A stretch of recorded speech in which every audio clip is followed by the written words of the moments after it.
Y'all already know, man, we back with another one. We finna get into this video, man, with Tommy G talking about Chicago Cook County Jail. I ain't gonna tell y'all everything right now, but as this video go on, I'll start telling y'all, you know what I'm saying, stuff about the counties. I know all about the county, you feel me? And trust me, you do not want to go to the county, but let's get into it.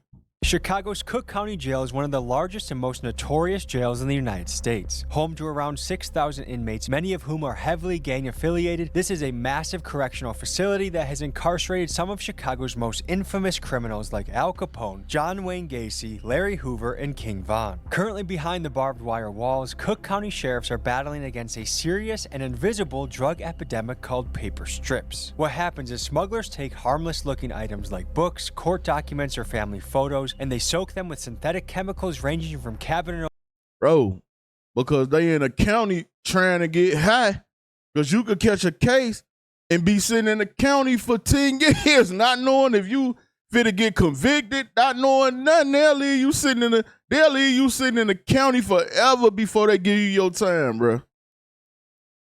Crazy. To fentanyl, some of which are lethal and lead to overdose deaths. So today, Cook County Sheriff Tom Dart invites me in to show me how his team of officers fight against this problem. And we even see a raid on a high-security cell block that uncovers drugs and homemade shanks. So join us now, but first a quick word from the sponsor of today's episode. All right, folks, I'm sitting at the airport about to board a flight, and I got some time on my hands, and I'm always looking for ways to make a little extra money, and I think you might be too. And that brings me to the sponsor of today's video, Free Cash. So I pop it right open, and first thing I see is Dice Dreams. So I'm gonna click the offer, start playing these games, and as you level up, you start making some money. This is not gonna retire you. This is just a little extra change on the side to help you in your life. And to think that you can get paid for playing games, I mean, it seems like a slam dunk if you have extra time on your hands. And when you wanna cash out, you click your money and you can get cash out through PayPal, Venmo, or even through Amazon gift cards. So basically you get paid to test out games. It has 4.7-star reviews with over 250,000 reviews on Testpilot. So whether you're on break on your job, taking a shit, waiting at the airport, look no further than Free Cash if you want to earn a little bit of extra money while testing out games on your phone. And if you use my link in the pinned comments or this QR code, you will get a $10 bonus on the first game you play. If this sounds up your alley, get started, get playing, make some money. Thank you, Free Cash. And now, back to the episode. Warning, this documentary contains raw footage of correctional facilities, substance abuse, and covers the topic of drug overdose deaths. If you or someone you know is struggling with addiction, call the national helpline you see on the screen.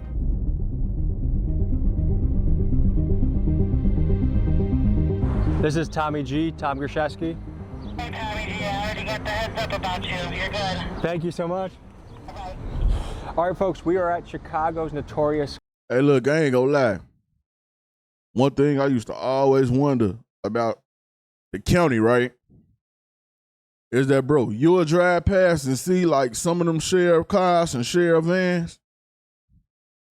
They never moved. Bro, it's like they been sitting there forever. like don't nobody drive them. Like, when y'all, who gonna drive them cars? Them cars never moved. Them cars been in the same parking spots for years, bro. Like, they never moved out the place. The same cars. No matter if you going there in the summer, the winter, whatever you look, it's the same sheriff cars being the same sheriff parks at the county. Crazy. Cook County Jail, and we're going to be looking into their drug epidemic with the strips, the paper strips. And this is an extremely notorious Chicago jail. I mean, just where we are right now, this neighborhood is hotly contested Little Village territory where we have the 2 Sixers. Hey, I'm finna give y'all a tip. So look, when you get out the county, right, you have your ride, come pick you up. Make sure you already got your ride to come pick you up out the county. You don't want to be walking around the county. They gonna beat you. Hey, look, bro, they gonna stump you, bro, if they catch you walking around the county. You don't want to walk around the county. It's dangerous. Trust me, it's dangerous. So you don't want to do that. Make sure your ride know exactly what time you getting out. As soon as you walk through that door and take that walk past that gate and that barbed wire, make sure you hopping right in the car. The Latin Canes, Satan disciples, maniac disciples, and all sorts of gangs just all over the place right here. When they lock them up here, the guards have to figure out a way to keep it safe, which is a logistical challenge. This is a place I'm very excited to learn about. We'll bring you in just a moment. All right, back in the paddy wagon again. I can't imagine spending any amount of time in a place like this. To do anything that frequently puts you back behind these walls, to me, is kind of a mind-blowing loop to be stuck on for a human. But I also think it has so much to do with neighborhood, culture, and structure, and influences. That's one thing that if you want to change America from the ground up, we gotta increase fatherhood, we gotta make reading and learning cool, we gotta make cleaning up litter and taking care of the environment cool.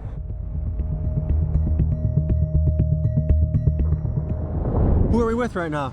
Tom Dart, Sheriff of Cook County. Tommy, nice to meet you. Good. It was my first time ever seeing Tom Dart.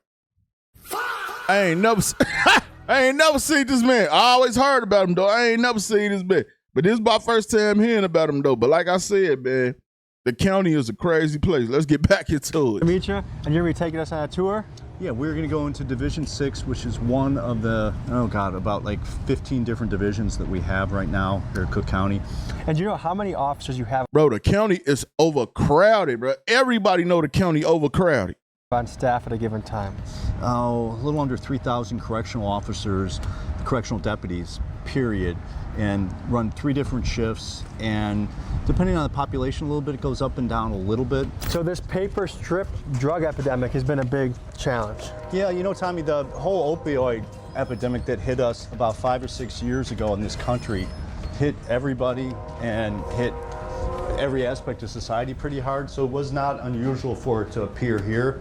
Are conjugal visits allowed here? No. In visitations in jail, traditionally they occur behind bulletproof glass with little screens to yell through. We've allowed to where people are sitting at tables. Not only like we encourage the kids to hug their dad when they get there. That's huge. Yeah.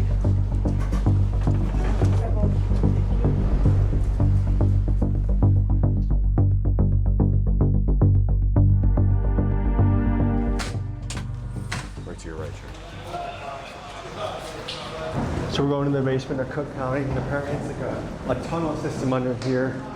It's easy to get lost. This is a behemoth of a building. I mean, to Hi there, how you house doing? 6,000 inmates at a time and up. You see how they walking down there? You in the county? You don't want to get caught in no place that look nothing like this. They gonna beat you. If they over there, if it look like that over there, and they tell you come check it out, do not go check it out, bruh. You gonna get beat. No, they ain't go over there. Up to 9,000, just the infrastructure that needs to happen is considerable. You have to remember, a lot of jails are kind of like paramilitary organizations. They have a hierarchy in the guards, and there's a certain way you can walk and talk, and it's almost like boot camp for criminals, bad guys. So which unit are we in right now? We're in Division 6 down in the basement, and we're heading to the mail room. And this is known as kind of medium security area? Yeah. Okay. Hey, bud. Good seeing you. So this is seized paper strips. Yes. Yeah, that was one of the major problems, was 2 things. One, a lot of the stuff we were getting wasn't traditional narcotics. And so a lot of testing didn't show much, because originally when this first hit us, they were using stuff like rat poison. They were using... People were smoking rat poison? Oh, yeah. Not only is the substance easy to smuggle, but it's a Russian roulette of a drug because it's almost impossible to know what you are smoking. For example, there are reports of this paper drug being delivered coated in toxic compounds like roach spray and rat poison. Now, folks, the most common chemical application on the strips is synthetic weed, which is also known as K2 or spice, which has a high... You're getting high off no rat poison, none of that. But when you done been in there long enough, you gonna want some.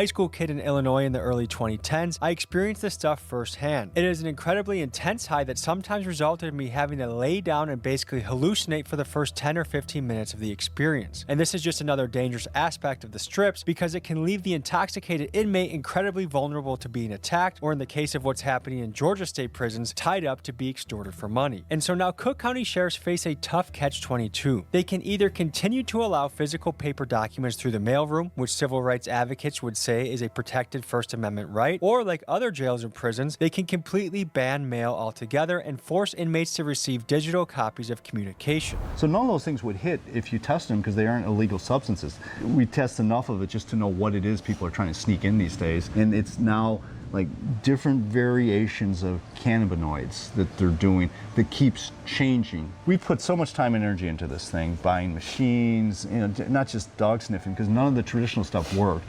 We added all this stuff, but then we opened up all sorts of criminal investigations of people bringing it in. This month, a corrections officer was accused of agreeing to smuggle in drug-soaked papers in exchange. And you know what's so bad about that? Because you're a correctional officer, right? And you was bringing them drugs in, right? With them people you was doing that for, they probably cool with you. But you still had to do your job. So them dudes that you got into it with, they finna beat you. They gonna beat you now. Now you gonna get beat. And now you finna be in there with the same dudes. You lights out and go to your cell and do what you doing, and you bet. And they argue with you and you argue with them. Now they gonna beat you. Change for $2,000. Outsiders, insiders, bringing in the whole 9 yards. And in doing it, one of the times we did it, we did a search warrant, got in the house and found all these things that this guy was using to make these compounds, and with it he had like his formula that he was doing. Yeah, this is some mad scientist absolutely kind of job. And he was sending it out to other people too. He'd take money for it. A sheet this size would go for at least $1,500. While filming another story I'm working on covering the programs offered to inmates within Cook County Jail, I got to speak with some of the inmates about the strip epidemic, and here's what they had to say about it. Strips a drug people do on the streets, or is that like a jail and prison only drug? I think it's like a jail and prison only drugs. No one's doing that in the streets, right? No, nobody doing it in the streets. Because it's like, and here you really can't get what you get in the streets, so. And what do you think motivates people to do strips? I think some people, when they start doing strips and everything, I think some people just be bored because jail just is like a repeated thing. And that's why programs like this are so important, because it takes some of the boredom out of jail. Buddy looking at him like, nigga, if you don't hurry up, do what you got to do with that piece. I don't care nothing about what Tommy G's talking about right now. You better hurry up that pizza before I have to shank you up later. Yeah? Yes, sir. What do you think motivates the guys doing the strips to do them? Some people don't see the light. Some people feel like they never coming home. Some people have drug addictions prior to coming here, so it's a substitute. Te puede matar en algún momento, te pone como estuvieras borracho. Como un zombie? Sí, te pone como un zombie. Now we're about to be on our way to an active raid happening where we go through a cell block and see if there's contraband in the unit.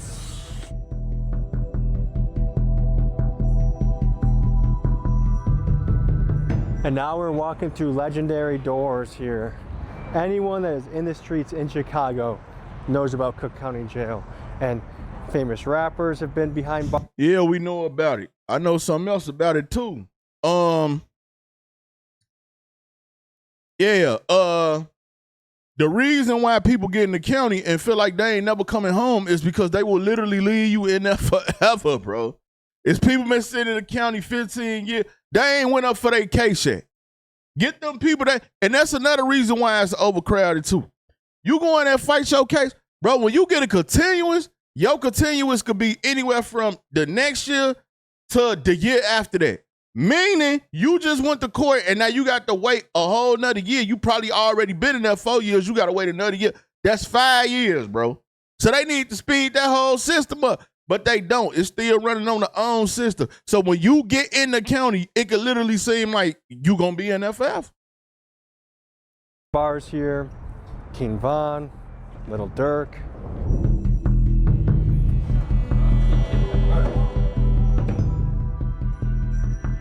So we're walking into, I think it's a briefing meeting for the guards before they do the search. All right, we're going to Delta Jack, right? You guys already know with our pre-briefing, half in the front, half in the back.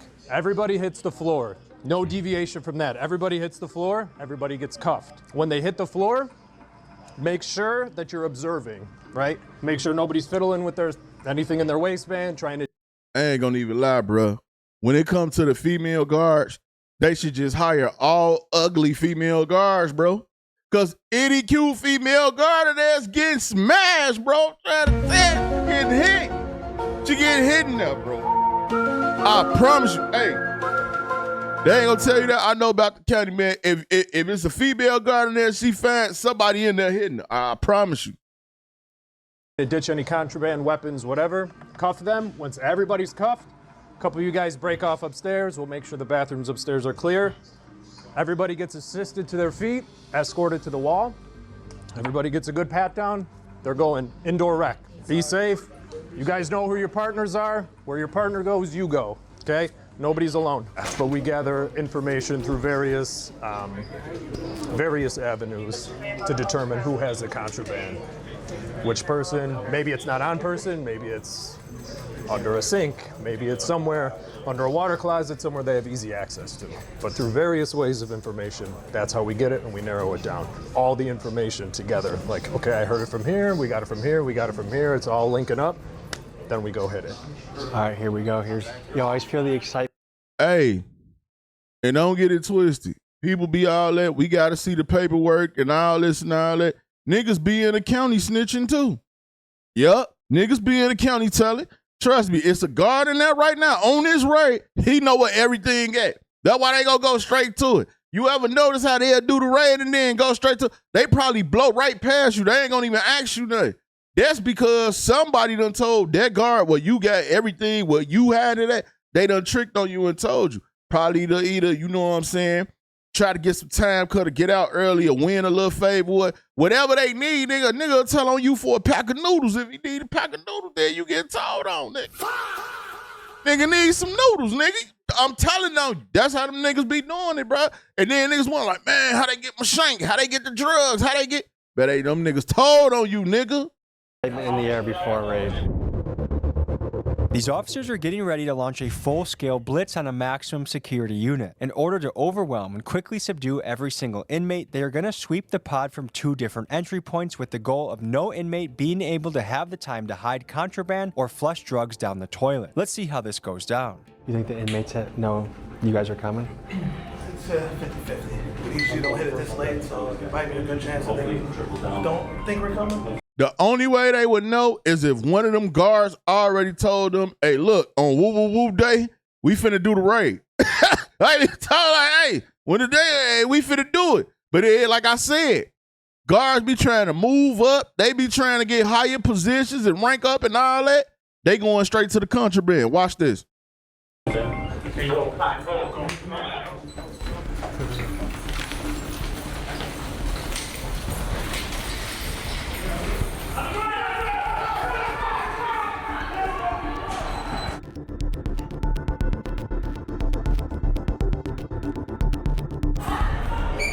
They got everyone on the ground. The first step is securing everybody.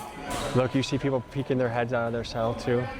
But to be an inmate and to not know when this is gonna happen, that at any moment throughout the day, they can come in, rush you, and start the search. If you're on the side of smuggling, you have to stay on your toes at all times. What are we looking at so far? So you have a shank made out of a screw. And then here you got... That's your man's right there. Went straight to the contraband. What I tell y'all, he ran to it. He got straight over there to it. He knew it was over there. We call roaches, right? We haven't opened it up yet. That's fine. This was laying on the ground. This was laying on the ground. But you think that's strips? So usually, typically, yeah, each roach will contain multiple strips. What's this? This is basically what it is cellophane that's rolled, right? And they roll it until it gets really hard. And what they'll do is they'll stick it like in a sock, they'll tie it into it, and they'll use it as a weapon. Here it's a magic shave cream, but it's filled with feces. Really? Yeah. So it's a weapon, a biological weapon? A Glock dookie. Homemade Glock dookie. You don't want to get hit with one of those. You get hit with one of those, it's up with. Pretty much, yeah. Yeah. Well, I mean, what would be the other purpose of filling poop in that? What I like to think is I feel like we've been doing pretty well recovering weapons, right? So this is like their last resort. Okay, so right now behind us, one by one, every single inmate is being searched. And a crazy, bro. Experience. I mean, some of these guys are getting their shoes taken off, socks taken off. They're getting felt around the groin area, the most common smuggling areas. Another shank. Yeah. Another shank. That's out of toilet paper? I believe this is toilet paper. Yes, toilet paper. So what they do is they'll light one end of it. This is what they use to start, light up fires. Or the roaches that you saw earlier, these, that's how they light them up. One thing to highlight, look, so this is made out of a hailer, a medically necessary piece of equipment. You in Chicago, listen to me real good. You do not want to go to the county, bro. You want to go anywhere in the world. You do not want to go to the county. You don't even want to spend a day up in the county. You don't want to go to the county.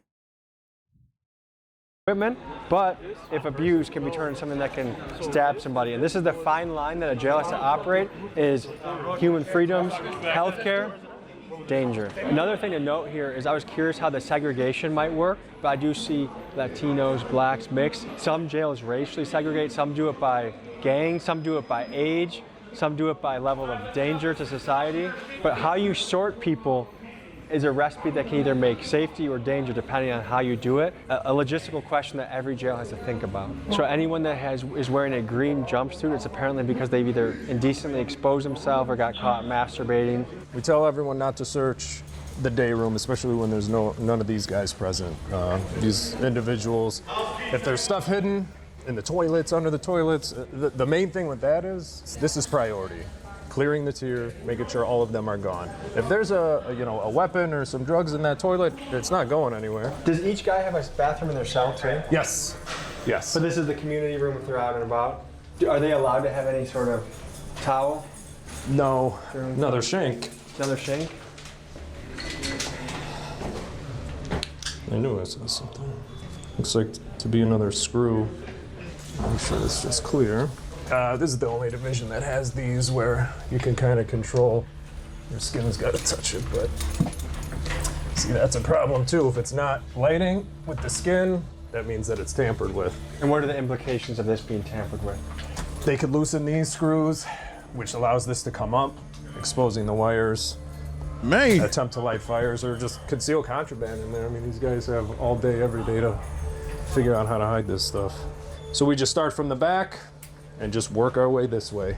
But every nook, every cranny has to be searched. Excess food.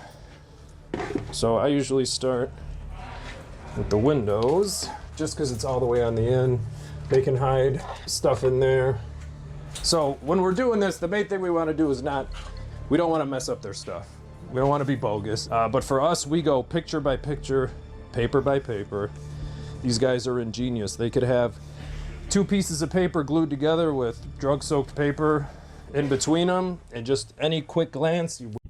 Of course they geniuses, bro. When you sitting up in there all day and you ain't got nothing to do, you gonna think about how to do something to make it feel better for you being up in there. Wouldn't even notice. So this is usually a big indicator, the holes in the mattress. This guy, well, he had something in there.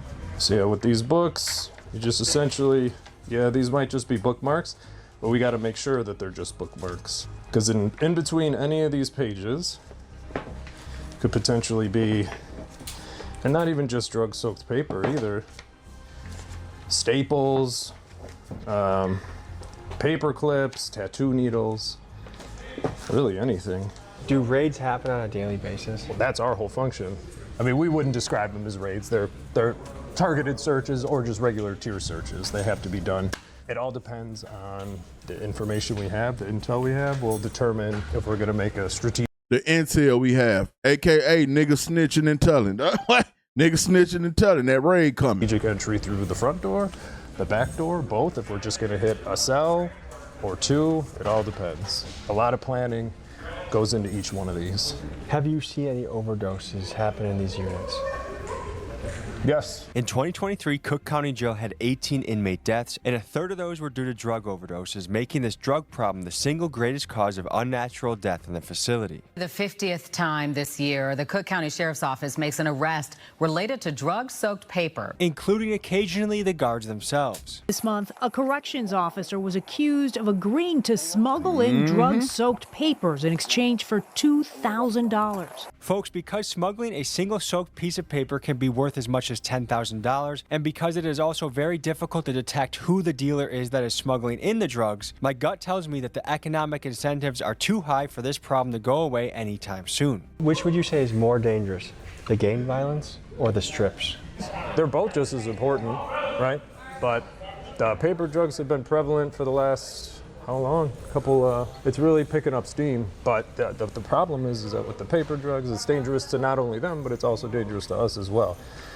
That kind of might tip the scale a little bit. Justin Wilkes, Chief of Investigations and Intelligence. And what's been grinding your gears lately? Well, for the last couple of years, saturated paper inside the jail. Back in 2023, we had our first death from smoking the saturated paper, and I feel like ever since then, that's been kind of a thorn in the side of the sheriff's office. And what is this drug? I don't know exactly how to describe it because they're all different kinds. There's synthetic cannabinoids, synthetic opioids, synthetic hallucinogens, and so we don't really know. Each one's different. The inmates have a term they use, and when the more potent it is, they'll call the stuff death. Did you get something over here?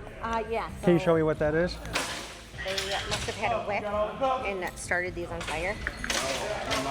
So are they making homemade joints? Do they have a piece that they're hitting? Yeah, they're making homemade joints. When you guys raid a cell, how often are you finding contraband? We find it every single time. Every single time? So it never stops? Never stops, ever. I know you're about to search a cell? Yeah. Okay, you want to search it and then walk us through what's going on? Look, she said they find it every single time. Look, bro, being in the county, like I said, you ain't got nothing to do. You're going to sit up there and figure out how to make something happen, how to make something shake. If you want to get high, you're going to figure out how to get high. If you want to shank, you're going to figure out how to make a shank or get a shank. You feel me? It's about survival when now.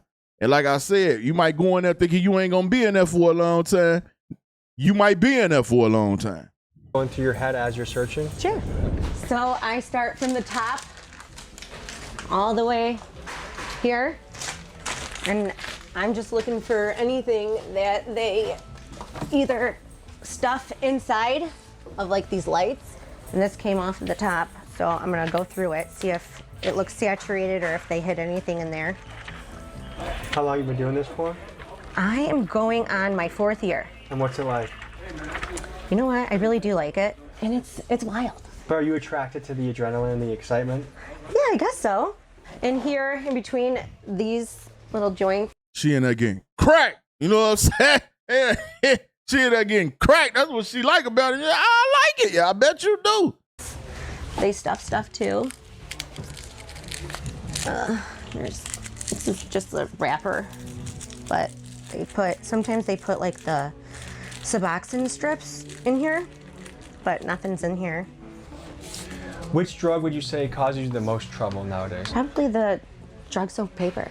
It looks like a very uncomfortable drug to do. It's actually kind of scary. The way they look when they're on that doesn't look like it's enjoyable. What do we have here? What are we looking for? Well, we search everything, so this was tied on the door, but like this they can't keep. It's like a handmade bag, so it's considered contraband, because they do get a shower bag already. They hide stuff in here a lot.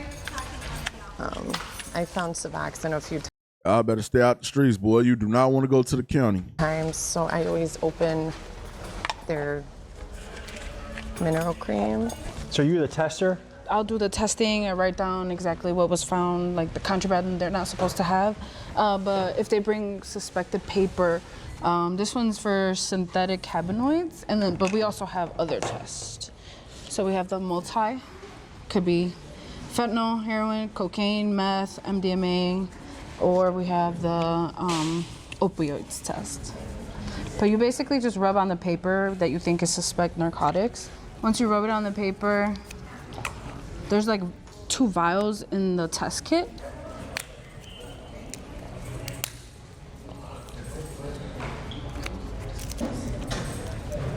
So this one, didn't show anything. So it's not, if it's actually something, it's gonna look like this one here. No, this is nothing. Like you can see the different discoloration, and it shows brown, would be the cannabinoid. So this is hooch. This is jail-made alcohol. The start of it. You can see there's a little bit of the juice. But they put a lot of different things. Like one time I found one with corn in it. Yeah. Whatever starts it from like the yeast or whatever, that's what they wanted to make that alcohol. And can you describe the scent? It's crazy because it actually smells like alcohol, but it also smells really bad. If someone is caught smoking a strip, do they get extra time added to their sentence? So we will charge them an additional crime. So anybody that is in possession of the saturated paper, depending on the schedule of narcotic that it comes back from the lab being, it's a lot of times it's a class 1 felony. What is a hit on a paper strip run for in these jails? So depending on the potency, we've seen it up to $10,000 for an 8.5 by 11 sheet of paper. So they will cut those up into little $25 strips. And that's where the overdose comes in, is it's hard to judge the potency until you've tried it. Right. Yeah, and each guy is trying to outdo the other guy. What can a successful paper strip dealer stand to make in a month, you think? In our one case that we had, the guy was bringing in, I don't know, so it's hard to tell because he was distributing it throughout the country. So it wasn't just here that he was doing it, but he was bringing in, I would say, over $100,000 a month. Does it blow your mind to see people return again and again and again to conditions like this? Yeah, our system is broken. Prior to this, I worked at IDOC as well, at Stateville Penitentiary. What are the differences that you've noticed working both jail and prison? Prison, you got guys with guns watching you, unlike here. It's more, I say it's more controlled. You'd be walking the line of guys and you got guys with guns on top watching you, making sure nothing happens to you and or anyone else. So. What is it like being lied to so frequently? It's hard because you can't, because when you want to help someone, you really don't know if they're telling the truth or not, or they're just trying to spin you to gain whatever it is that they're trying to achieve. Now that you've witnessed a raid reveal weapons and drugs, let's take you to the basement of Cook County Jail where much of the battle against smuggling is fought. Tell me about your role in this operation. What we do is we search the mail as it comes in. They go through all the mail, but they do not open anything. They just separate it per division. And we go over and take all the mail and bring it back over here, and we will open it by hand. And we will search everything. Here they have a mailroom and drug detection laboratory where specialized officers hand search through the packages, letters, and books that come in, and they use infrared scanner technology to hunt for the invisible paper spray drugs. If you were to guess, like what are the different things we're looking at here? Our first instinct when we look at a book, it's all starting to fade here and getting all watered. And so there's sophisticated communication going on where they know, hey, look for pages 152 and 171, Correct. And that's my drug. Absolutely right. Absolutely right. So the vast majority of the book could be innocent, but 3 pages are what can make someone a few $1,000s. So it is time consuming. You got to go like through each page and like look at each one. It might be different. Getting high about a page is crazy. But man, they got to do what they got to do in there, man. You got to escape reality, man. You've been sitting up in here all this time. Don't know when you going home sometime. Just being in that period, you could get stabbed any day, killed, jumped, beat up any day. You got to stay on your P's and Q's, man. The county ain't no joke. So this is a recipe an inmate wrote to somebody else? Correct. Okay, let me just read this out. This is a pretty crazy mixture. K2 spray, which that in itself, wild. Embalming fluid, purple can of Raid, boil the leaf with the water, nail polish remover, fertilizer, bed bug spray. Yes. You guys need to think of better drugs. This is wild to put in your body.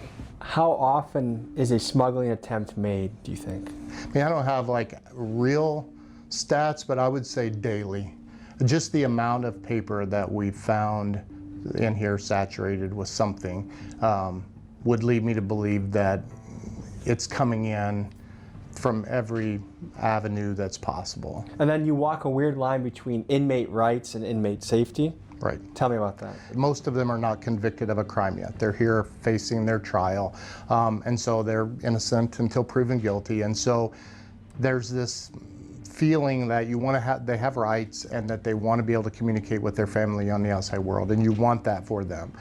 You just have to understand that some people take advantage of that. Folks, keep in mind that Tom Dart and his team at Cook County could easily eliminate most of this drug problem by completely banning all physical mail, but they intentionally choose not to. Instead, they believe that the family connection that comes from getting real photos and letters is worth the risk and is a key part of their rehabilitation process. Can you explain what's happening right now around us? So this is the mail room for Division 6, so all mail coming from the outside, from family members, the whole 9 yards comes in here. Before we give it to them, it's examined by machines and by humans to make sure it doesn't have any type of contraband in there. But for our purposes, the big part we're looking for is drug-soaked paper, but we're also looking for everything else under the sun.